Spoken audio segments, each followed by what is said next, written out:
तो नमस्कार, कैसे आप सभी। आशा करते हैं आप सभी अच्छे होंगे और अपने अपने पढ़ाई में लगेंगे। तो जैसे आपने थंबनेल देखा होगा कि 6 महीने के अंदर जो भी बोर्ड एग्जाम के बचे हुए सिलेबस है उसको कैसे पूरा करेंगे। बहुत सारे बच्चों का ये क्लास के अंदर भी प्रश्न रहा है कि सर हमारे पास टोटल समय बचे हैं 6 महीना, ठीक है, और 6 महीना में हम अपने पूरी सिलेबस को कवर करना है। क्योंकि इस 6 महीने के बीच में आपके पास मैथ भी है, ठीक है, साइंस में हिस्ट्री है, पॉलिटिकल साइंस है, ज्योग्राफी है, इकोनॉमिक्स है, ठीक है। उसके बाद आ जाइए फिजिक्स है, केमिस्ट्री, बायोलॉजी, हिंदी और इंग्लिश, ठीक है।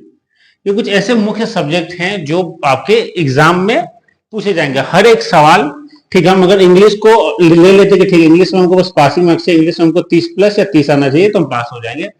अब सबसे बड़ी बात यह है कि आप खुद से पूछिए कि आपकी तैयारी कितनी है, आपने खुद को कितना तैयार किया, ठीक है, आपने खुद को कितना तैयार किया या किस हद तक आपने खुद की तैयारी की है। क्योंकि देखिए आपने तकरीबन 180 दिन बिता दिए, ठीक है, आपका दिन कितना बीत गया, 180 दिन।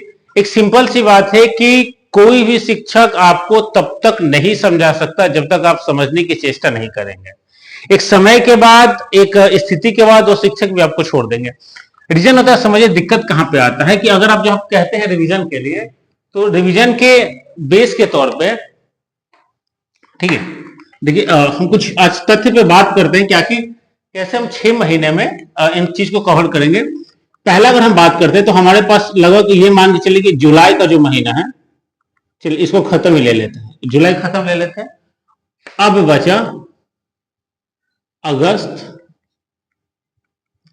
से फरवरी में तो एग्जाम ही होता है ना, जनवरी, कितना मंथ हुआ जो ये, तो अगस्त, सितंबर, अक्टूबर, नवंबर, दिसंबर और जनवरी, टोटल अगर हम देखें तो टोटल 6 महीना। और अगर हिसाब निकाल के देखें तो चलिए 180 दिन का लेके चलते हैं, हिसाब निकला हमारे पास 180 दिन।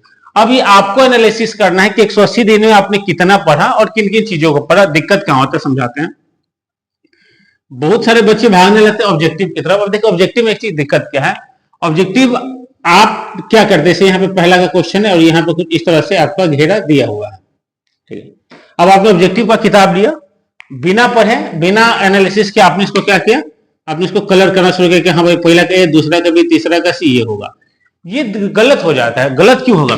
फिर कहेगा कि सर हम 100 क्वेश्चन लगा रहे हैं तो 100 में से 42 को सही हो रहा है, 52 को सही हो रहा है। बिल्कुल होगा। इसके पीछे का रीजन समझिए कि जब भी आप किसी भी चीज का ऑब्जेक्टिव पढ़ने जा रहे हैं तो ऑब्जेक्टिव पढ़ने से सबसे ज्यादा जरूरी चीज है कि आपको उस चीज का पहले सब्जेक्टिव पढ़ना पड़ेगा। जैसे अगर हम पहला में बात करते हैं प्रकाश का परावर्तन, ठीक है, हम मान के लिए हम पढ़ने जा रहे हैं प्रकाश का परावर्तन। प्रकाश का परावर्तन हमको क्या पढ़ना है, ऑब्जेक्टिव। लेकिन उससे ज्यादा जरूरी चीज क्या है, प्रकाश का परावर्तन का ऑब्जेक्टिव पढ़ने से ज्यादा जरूरी चीज क्या है, हम पहले इसके बारे में सब्जेक्टिव पढ़ लेंगे, ठीक है। प्रकाश का परावर्तन क्या है, प्रकाश जब टकराती है तो कौन सी रेखा कहलाती है, प्रकाश के परावर्तन के अंदर कौन कौन से नियम आते हैं, आपतित किरण क्या है, प्रवर्तित किरण क्या है। एक बार जब आप इन सब सभी चीजों को समझ लीजिएगा तो आपसे ऑब्जेक्टिव बनना आसान हो जाएगा। ये हमारी गारंटी है कि ऑब्जेक्टिव बनाने के लिए आप पहले जो भी सब्जेक्ट है, आप जिस भी सब्जेक्ट का ऑब्जेक्टिव पढ़ने जा रहे हैं उसकी पहले आप सब्जेक्टिव पढ़ लीजिए। जब आप एक बार आप जब सब्जेक्टिव पढ़ लीजिएगा तो ऑब्जेक्टिव, देखिए ऐसे आप जब अंदाज पे लगाएगा तो ठीक, अंदाज पे आपका चलिए मान चलिए एक बार में आपका 100 में आपका 85 सही हुआ, दूसरा बार में 100 बार में ये तो कंफर्म है कि 85 ही सही होगा, दूसरा बार में ये मान चलिए 55 पाएगा। अब यहां से आपका जो मोटिवेशन है वो कम होने लगेगा। तो कीजिएगा पहले एक चैप्टर का अच्छे से नोट्स को पढ़ लीजिए। जब आप एक बार अच्छे से पूरे नोट्स को डीपली पढ़ लीजिएगा तो उसका क्या लगाना शुरू कीजिए, ऑब्जेक्टिव।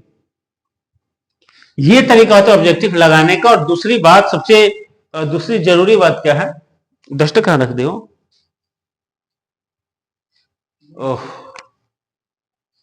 थोड़ी सी आवाज कमजोर हुई है। देखिए दूसरी कुछ जरूरी चीज हम आपको समझा देते हैं।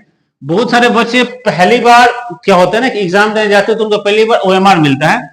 अब समझिए जैसे यहां पे एक आपका सवाल दिया रहेगा, ठीक, अगर हम सबसे पहले बात करें कि ओएमआर सीट को कैसे भरा जाता है तो समझिए ओएमआर भरने के लिए जैसे एक क्वेश्चन है और यहां पे आपको इस तरह से ऐसे ऐसे ब्लॉक बने होंगे, ठीक है।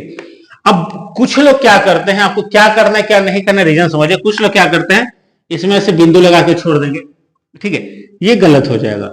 दूसरा लोग इसमें ऐसे टिक कर देंगे, ये भी गलत है, ये भी आपकी ओएमआर भरने की प्रोसेस गलत है।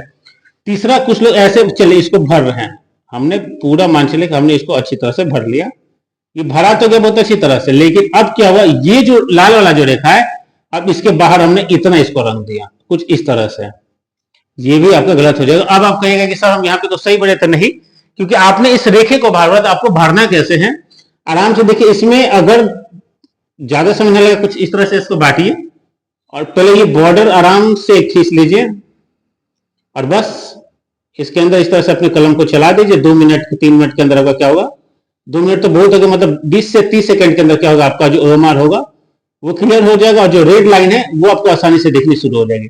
तो कुछ ये प्रोसेस होता है ओएमआर भरने का। देखिए ये हो गया मेरा ओएमआर क्लियर, और इस तरह से आपको ओएमआर हो जाएगा सही।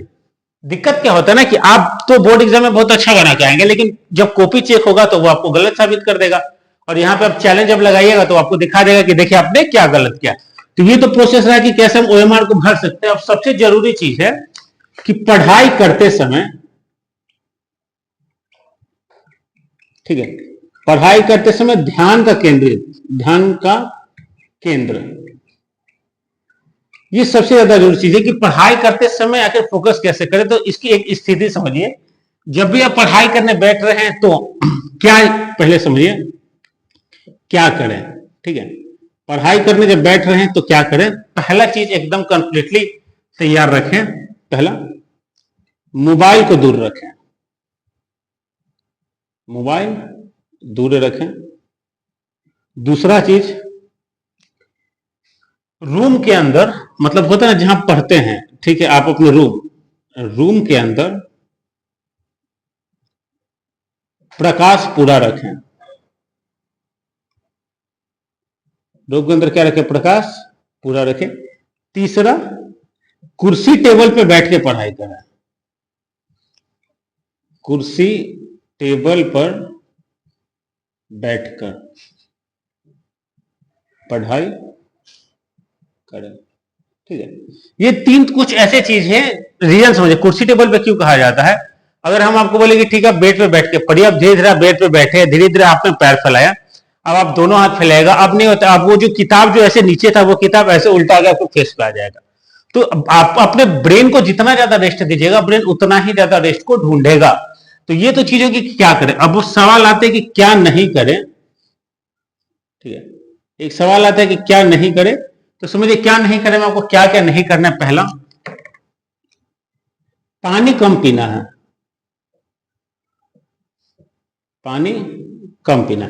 अब कहेगा कि सर अब ये कौन सा लॉजिक है, लॉजिक है इसमें, पानी आपको इसलिए कम पीना है क्योंकि आप जितना ज्यादा कम पानी पीजिएगा वॉशरूम उतना कम जाइएगा, ठीक है, और वॉशरूम बहुत ज्यादा जाने से भी डिस्ट्रैक्शन बहुत ज्यादा बढ़ता है। नंबर 2, आप जब भी पढ़ रहे हैं, जैसे मान चलिए आपने 50 रेशियो, आपने अपने पढ़ाई का तरीका रखा 50:10 के, आपने 50 मिनट पढ़ाई की और 10 मिनट आपने क्या ले लिया, ब्रेक ले लिया, चलिए ठीक है, कोई दिक्कत नहीं है, एक लंबे सीजन तक पढ़ने के लिए इस चीज की जरूरत है। लेकिन इस जो 10 मिनट का जो आपने ब्रेक लिया है ना, इस ब्रेक में आपको क्या करना है, इस चीज को याद रखें।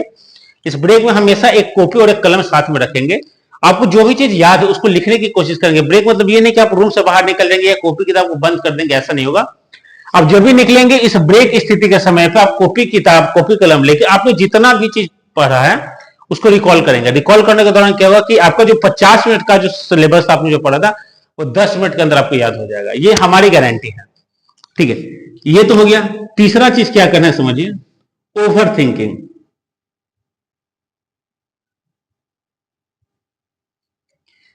ओवर थिंकिंग से बचना है कि यार 6 महीना है, सिलेबस कैसे होगा, ये नहीं होगा तो ये कैसे होगा, ये नहीं होगा तो ये कैसे होगा, ये ओवर थिंकिंग कहलाता है। मतलब जो घटना भी हुई नहीं आप उसको लेकर चिंतित है, इन चीज से बचना है, क्योंकि जब तक ये आपकी घटना माइंड के अंदर बैठी हुई है तब तक आप खुद को ग्रो नहीं करा पाइएगा। तो 2-3 चीज याद रख लीजिएगा। ये चीज है कि पढ़ाई कैसे करें।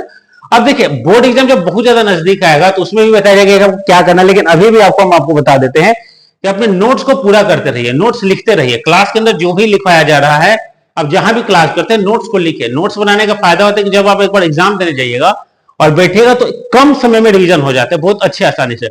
आज का हमारा मोटो यही था कि एक बार बच्चों से बात किया जाए, ठीक है, एक बार जो बच्चे हैं एक बार बच्चों से बात किया जाए, क्योंकि 10th और 12th के एग्जाम में टोटल कितने महीने रह गए हैं, केवल 6 महीने। तो ये रहा पढ़ाई का तरीका। आपको इस तरह से नोट्स क्यों बनाना है। अब देखिए नोट्स बनाते समय भी कुछ चीज का ध्यान रखेंगे। इस तरह से बुलेट पॉइंट देते जाएंगे। इससे क्या, ये जो पॉइंट है तो इसको बुलेट पॉइंट कहते हैं। इससे क्या समझ में आता है कि आप जैसे हमने लिखा कि मोबाइल को दूर रखें, हमको मोबाइल को हाईलाइट करना, हमने नीचे कैसे लाइन दे दिया, ठीक है। रूम के अंदर किसका पूरा रखना है, प्रकाश पूरा रखना है। तो जब भी आप किसी सेंटेंस के ऊपर हाईलाइट कर देते हैं तो ये सेंटेंस सामने वाले व्यक्ति को देखने में बड़े ज्यादा अट्रैक्टिव लगता है, उसका ज्यादा फोकस जाता है। तो ये कुछ ऐसे पॉइंट रहे हैं जो हमारे लिए या हमारे 6 महीने के अंदर जो होने वाले एग्जाम उसके लिए बेस्ट है। तो अगर ये वीडियो आपको अच्छी लगी हो या वीडियो आपके लायक हो तो वीडियो को लाइक शेयर और सब्सक्राइब जरूर कीजिएगा, अपने दोस्तों से शेयर कीजिएगा ताकि उनका जो गलत फहमी है वो चीज को पूरा कर सके। और आज की क्लास यही खत्म करेंगे और मिलते हैं कल के एक नए सेशन के साथ। तब तक आप सभी को बहुत बहुत धन्यवाद।